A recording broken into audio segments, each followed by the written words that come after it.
The message was short. The meaning was explosive. U.S. President Donald Trump telling Iranian protesters help is on its way. But when pressed for answers, Trump refused to explain. The comment came as Trump visited Detroit to deliver a major speech on the U.S. economy, yet global attention shifted thousands of miles away to Iran. I'll be talking about that today in Detroit. It's a big speech, and I can only say that the country is doing well. You saw my statement on Iran, you saw my statement on Minnesota. He also suggested Americans should consider leaving Iran, calling evacuation a good idea without offering further details. I would say they could, it's not a bad idea. I think they should get out. Mr. President. The reaction from Tehran was swift and furious. Iran's Supreme National Security Council Secretary Ali Larijani firing back, calling Trump the main killer of the Iranian people. Larijani naming Trump and Israeli Prime Minister Benjamin Netanyahu as those he blamed for bloodshed in Iran. As the rhetoric escalates, international pressure is mounting. Canada has now advised its citizens to leave Iran immediately if it can be done safely, warning of nationwide protests, arbitrary detentions, and unpredictable enforcement of the law. In Europe, the backlash is diplomatic. The European Union has summoned Iran's ambassador, demanding answers over the violent crackdown on protesters. And behind the scenes, something else is changing. A digital rights group confirms Starlink internet access in Iran is now free, following weeks of talks with U.S. officials, potentially opening a new channel for communication as authorities attempt to control information. In Washington, Republicans are going even further. The U.S. House Foreign Affairs Committee urging Iranians to make regime change inevitable, accusing Supreme Leader Ayatollah Ali Khamenei of butchering his own people and destroying the economy. My heart is broken for the people of Iran who are protesting, understandably, the economic failures and the repression of that regime. I think we should be very, very careful about any military operation there because it can backfire and actually bolster the regime. Have you got a chance to review the oil? I'm very concerned with the situation in Iran and statements made by President Trump about the demonstrators. I think we need to take care to make sure that we don't overstep our boundaries. What about the prospect of going in there to Iran? The what? The prospect of the U.S. taking action to go into Iran? Well, I'll tell you what, I was one of 23 who voted against the invasion of Iraq. And I still think that that was the right vote, maybe one of the most important votes of my career. So I'm not one who sees the physical involvement of the United States to be something to view casually. Yeah, I think the murderous regime in Iran needs to pay attention to what the president said.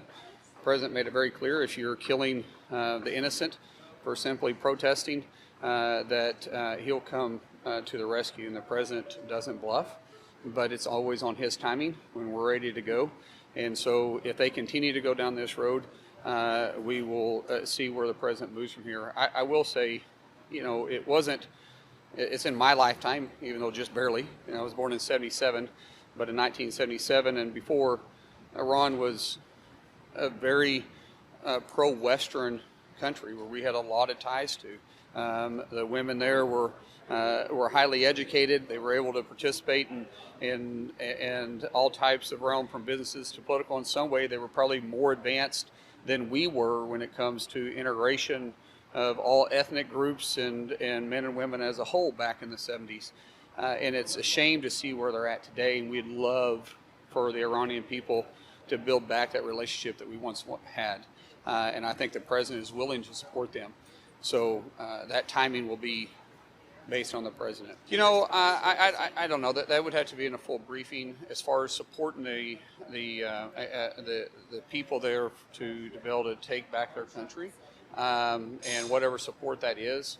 I support, landing the pan. I mean, if it's for communication purposes, or if it's to take out the leadership, but to commit boots on the ground, I don't think that's where we're at today. Strikes. So, would you be okay with the president carrying out strikes Yes, before absolutely. coming to Congress for any sort of If it was a situation that warranted that, absolutely. And then, of course, you'd come in and you'd brief Congress at the same time. From streets filled with protests to satellite internet bypassing state controls to global powers openly weighing in, the confrontation is no longer just internal. And Trump's warning, help is on its way, may be only the beginning. Activists say at least 2,000 people have been killed in a crackdown on nationwide protests in Iran. These activists warn that this death toll is likely to rise even higher, making it the most violence that Iran has seen since the years around its 1979 Islamic Revolution. Iranian state television did acknowledge these deaths. They read an official statement that said Iran had offered many martyrs to God without elaborating. But even that acknowledgement just shows just the breadth and the scale of the violence that struck the country. We know this because telephones turned on today in Iran. People with mobile phones were able to call internationally for the first time. Now the rest of the world can't call into Iran, and the internet remains shut down for the outside world there. And text SMSing, witnesses say, isn't working. They also described a really tense scene on the streets with anti-riot police as well as members of the Revolutionary Guard's all-volunteer besiege force still visible at major intersections. All this comes as U.S. President Donald Trump had threatened to attack Iran if it killed peaceful protesters. Iranian Foreign Minister Abbas Araghchi had been trying to say that he was still in touch with American officials, but Trump today offered a message online which he said help was on the way for Iran without elaborating. That just raises the chances, potentially, of a U.S. strike that could cause more tensions in the Middle East. You said to Iran this morning that help is on the way for protesters. What did you mean by that? What kind of help? You're going to have to figure that one out. I'm sorry. How many people have been killed in Iran?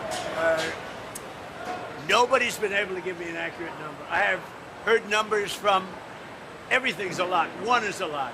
But I've heard numbers much lower, and I've heard numbers much higher. We'll be knowing. We're probably going to find out over the next 24 hours. I think it's a lot. In your first it's too many, whatever. oil average around $53 a barrel. Is that the target for you for this term? I'd love to see that, yeah. I mean, we're at 68, we're at 58 now. I'd like to see 53. Thank you very much.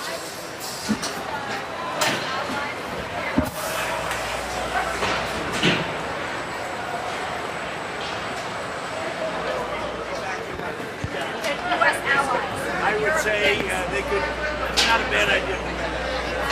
I think they should get out.